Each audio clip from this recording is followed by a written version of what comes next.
Remember this image of the Pope yesterday with a very emotional John Boehner? Well, it has proven to be prophetic. Today, the Catholic Speaker of the House, the highest-ranking Republican in the nation, announced that after praying about it, he is resigning at the end of next month, in the middle of his third term as Speaker. Here's congressional correspondent Nancy Cordes. I decided, today's the day I'm going to do this. As simple as that. Boehner's decision stunned official Washington, from the president. I just heard the news as I was coming out of the meeting here, so it took me by surprise. To Democratic leader Nancy Pelosi. It's seismic for the House. To Boehner's fellow Republicans, like Wisconsin's Paul Ryan. So are you going to run for Speaker? I'm not. Why not? Because I don't want to be Speaker. It's easy to see why. God bless you, Speaker Boehner.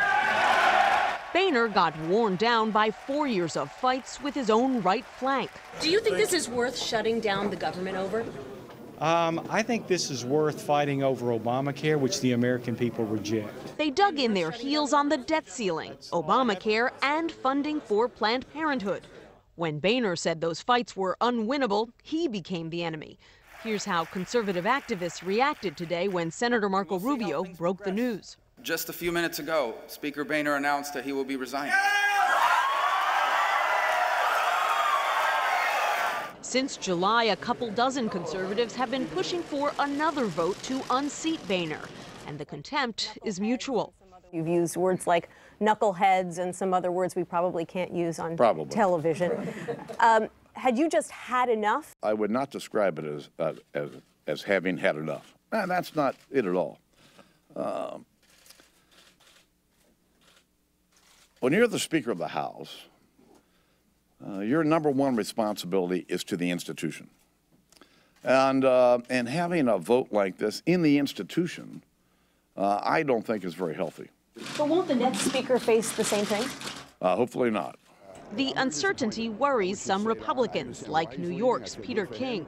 I feel bad for the party that the crazies have taken over. It could help explain why Boehner was so emotional when he met the Pope yesterday.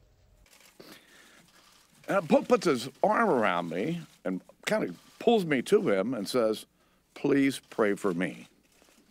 Well, who am I to pray for the Pope? But I did.